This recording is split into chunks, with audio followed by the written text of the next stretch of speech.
Controversies in Philippine History by Katrina Martinez, and the topic is about Cry of Balintawak versus Cry of Pugadlawin. One of the most important events in Philippine history is the Philippine Revolution, which took place from 1896 to 1898. Without this event, we wouldn't have the autonomy and freedom we have today. However, despite the widespread knowledge among Filipinos about the revolution, the exact location where the first blood was drawn during war remains a topic of debate to the present. The two main historical perspectives suggest that the revolution or the first cry occurred in either Balintawak or Pugadlawin. Both of these areas are now part of modern-day Quezon City. Originally, Balintawak was accepted and presented to the public as the site of the revolution's first cry right after the war concluded. However, in early 1900s, new interpretations emerged, and some historians argued that the first cry actually took place in Pugadlawin.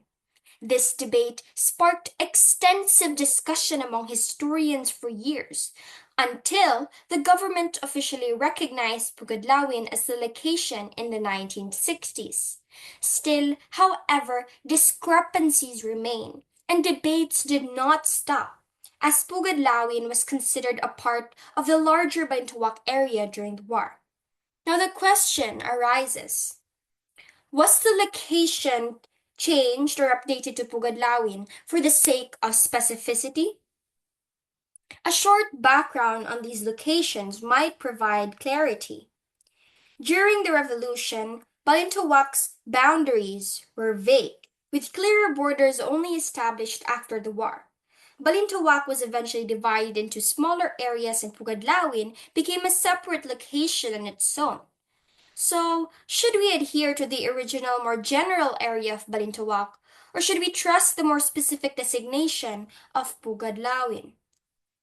In light of this, it's worth noting that other historical versions also mention Pasong Tamo and Bahay Toro.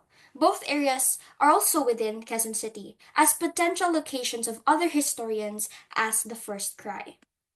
So now, we move to the historians. I will be analyzing these historians by the following order: who, what, when and where, why, authenticity and accuracy, and external and internal criticisms. Now here are the proponent historians who testified for Balintawak. First, we have Pio Valenzuela. Pio Valenzuela first testified that it happened in Balintawak. However, he changed his testimony later to Pugadlawin. Therefore, we will tackle him more on the Pugadlawin. Next, we have Guillermo Masangkay. Masangkay was a close friend of Andres Bonifacio and a member of the Katipunan, giving him a direct perspective on the events and also making him a primary source. Masangkay claimed the first cry took place on August 26, 1896, in Balintawak. He stated that Bonifacio and Emilio Jacinto attended a meeting there before the revolution transpired. Masangkay's accounts were documented years after the revolution, during the American rule in the Philippines. This period may have influenced a clarified or simplified narrative to make the events easier to understand and more widely accepted by the masses. To me, Masangkay's goal seems authentic, as he just merely wanted to honor Bonifacio's legacy. However, his memories may have faded over time, and he may have referred to Balintawak as a familiar landmark for people to relate to, leading it to potential inconsistencies. For my criticisms, while Masangkay's perspective is valuable, it could be potentially biased, possibly emphasizing Bonifacio's heroism.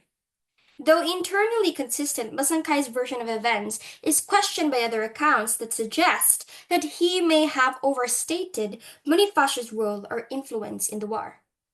Third, we have Julio Nakpil. Julio Nakpil was also a revolutionary leader and also a member of the Katipunan. In his testimony, he stated that Balintawak was the site of the first cry of the revolution. This is where Andres Bonifacio and other Katipuneros defied Spanish authorities in 1896. Nakpil gave his account around the 1920s, recalling his experiences as a participant in the revolution. He aimed to preserve the truth of these events. He highlighted the Balintawak's role as a crucial location in Philippine history, supporting the belief that the first cry also took place there, countering other interpretations. However, my criticisms lie that Nakpil's account was possibly influenced by his own experiences and loyalties, suggesting it lacks objectivity. Additionally, some members of the Katipunan questioned his testimony, noting that Nakpil's loyalty to Bonifacio may have influenced his portrayal of events and therefore limits the accuracy as a historical record. Last but not least, we have Gregoria de Jesus. Gregoria de Jesus was the widow of Andres Bonifacio and also a prominent figure in the Katipunan, offering primary insights into Bonifacio's revolutionary activities.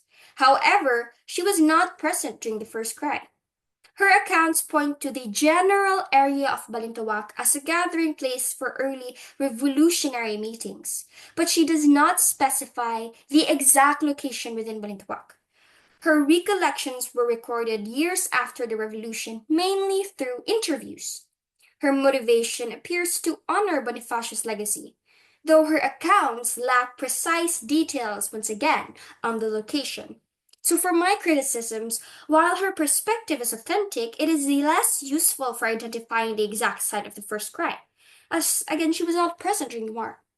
Although her accounts provide context to Bonifacio's actions, they do not contain enough information to confirm the specific location, limiting the historical accuracy.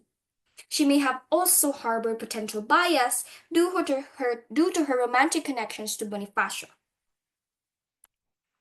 On the contrary, here are the historians who testified for Pugadlawin.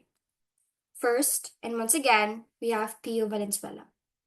So Pio Valenzuela, another close associate of Andres Bonifacio and member of the Katipunan, initially claimed that the first cry occurred in Balintawak. Later, he revised to say it happened in Pugadlawin. I would not doubt the authenticity of his narrative given his connections and first-hand observations. However, I raise questions about the consistency and reliability of this account because he changed his initial claim. There is a discrepancy with the timeline. During Valenzuela's first documentation, he said Bentuac. But some of his details about Pugadlawin only emerged during American colonial rule. Potentially, his revision to Pugadlawin may be a strong personal motive to influence the government's later endorsement of Pugadlawin in the 1960s, which is essentially a form of bias. Second, we have Juan A. Ramos, son of Melchora Aquino or Tandang Sora.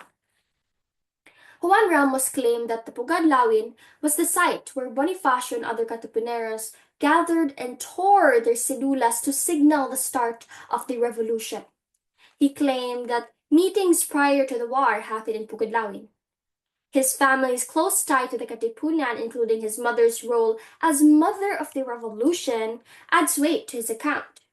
He even claimed that the cry took place on his mother's property. However, I criticize that his testimony is again potentially biased, possibly influencing his desire to honor his family's role in the revolution by associating the first cry with Pugadlawin. Last but not least is the official government recognition in 1963. In 1963, the Philippine government officially recognized Pugadlawin as the site of the first cry, which was based largely on Valenzuela's revised account and other secondary sources supporting Pugadlawin. This official designation led to the placement of monuments and markers in Pugadlawin to commemorate the event. However, I believe that this decision holds some political movement and propaganda.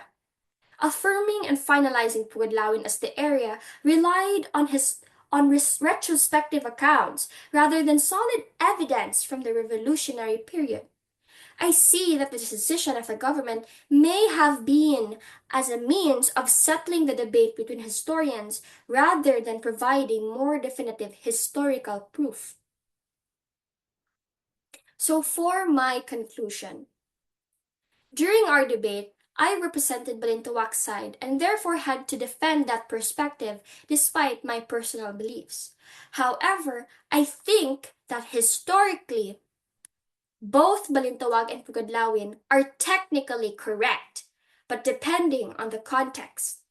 If we're talking about the original location, then Balintawak is more accurate, as it was the recognized name of the area during the war, and Pugadlawin was merely a settlement within it. However, after the war, historians and government clarified the borders, and Pugadlawin was separated from Balintawak. Therefore, in terms of specificity and updated historical borders, Pugadlawin becomes more accurate. So I'll use this anecdote. This situation can be compared to that of Manhuyod Negros Oriental. In the past, if you didn't know, Bais and Mabinay were actually parts of Manhuyod and were eventually divided into separate municipalities later on. If we refer to events that occurred when all of these three municipalities are part of Manhuyod, we can refer it to two different ways. First is it happened in present-day Baez City. So this is for the sake of historical precision and to avoid confusing people today like Pugadlawin. Contrarily, we can also use it happened in an area in Manhuyod in the past, which is now the area in Baez City or Mabinay, mentioning the original name but also clarifying it with the current one, just like Balintawak or a middle ground between Balintawak and Pugadlawin. In conclusion, although Pugadlawin has been officially designated by the government as the first crisis location, I think both Balintawak and Pugadlawin warrant further research and primary sources because the exact truth will remain unsettled unless provided sufficient evidence. While I can accept that governmentally Pugadlawin is proven as correct, we can always try to challenge the norms and systems of what is accepted and proven in society. So that is all. Thank you so much for listening to my report.